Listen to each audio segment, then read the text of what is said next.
Well, spring has sprung. We've got a little swarm here. It's not a very large swarm, but it's come out of one of the colonies over here. I don't know which one.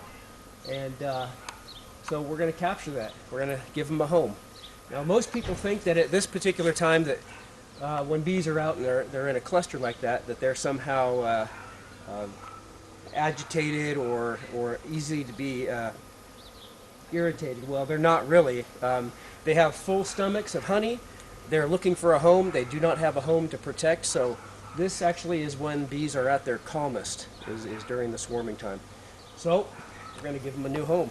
Okay, so what we've got here, got a box. We've got some drawn out comb that's very attractive to the bees.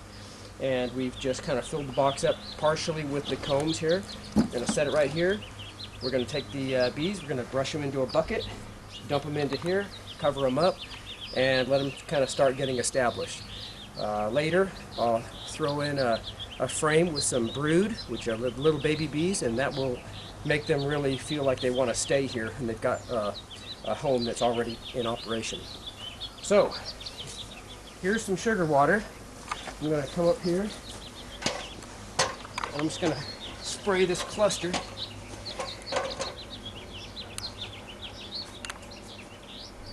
Kind of mist them.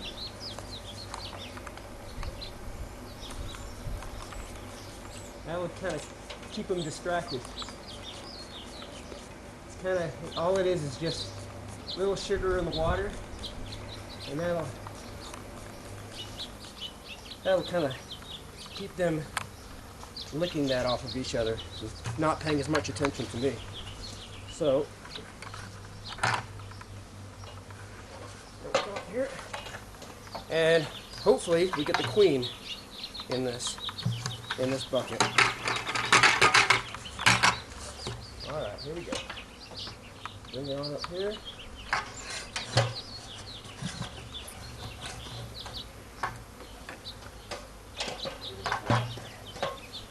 There we go.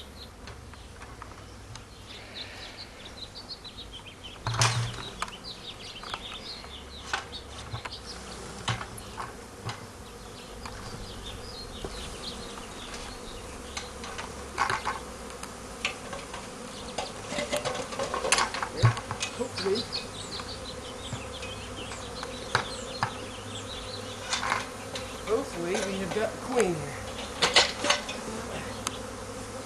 Well, take it, pour those babies in there.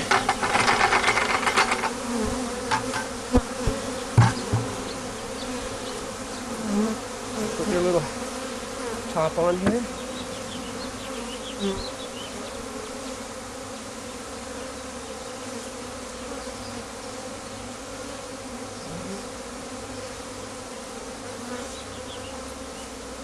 And now, the trick will be, I'll get this box, I'm going to put it up there, and then we will see if the other bees end up going into the box. Okay, I don't know if you can see this, but they're crawling up inside.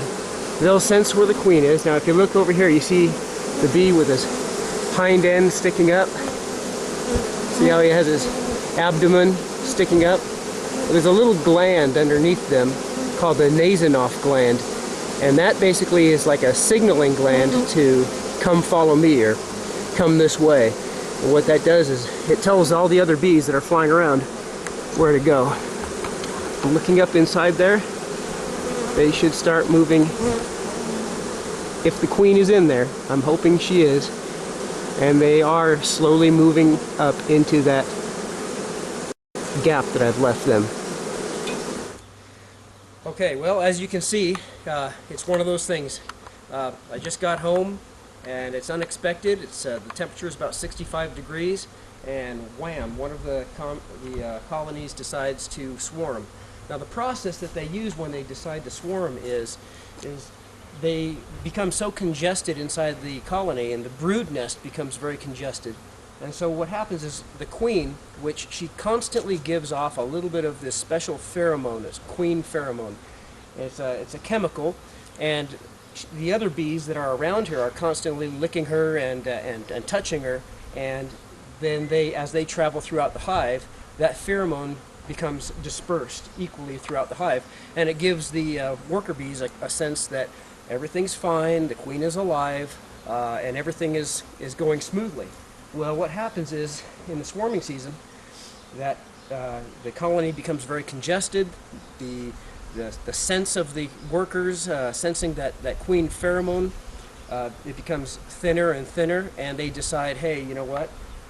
It's time to go ahead and manufacture some other queen cells and go ahead and divide. The old queen will leave with the colony, and a day later, or sometimes even hours later, there will be the emergence of the new queen, and she will be a virgin queen, and she'll have to go on her mating flight and become a mated queen. So anyway, so far this year I've kind of knocked back the colonies. I'm hoping to avoid the situation where I would have to deal with swarms. Apparently somewhere I've missed one, and who knows, maybe I've missed another one. So over the next couple days, it's a good idea to keep a good eye out so you don't lose your bees. These bees right here would have clustered on this area here, and eventually they would have decided to find a new home, and they would look for certain characteristics of that new home, the size of the opening, the size of the chamber, and also its proximity to food sources and things like that. So here they are. They look like they're going in there.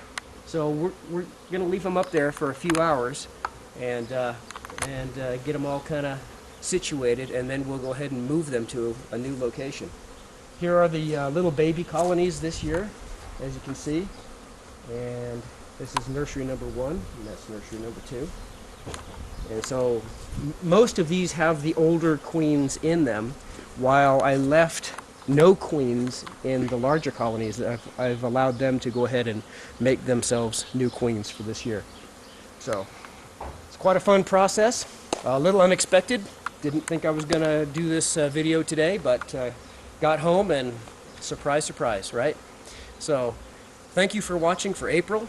And May is where the nectar really starts rolling in. Right now there are some good nectar sources, but the honey flow, as they call it, it really comes on strong in May, and that's when they do a lot of building up. So thanks for watching, and we'll see you in May.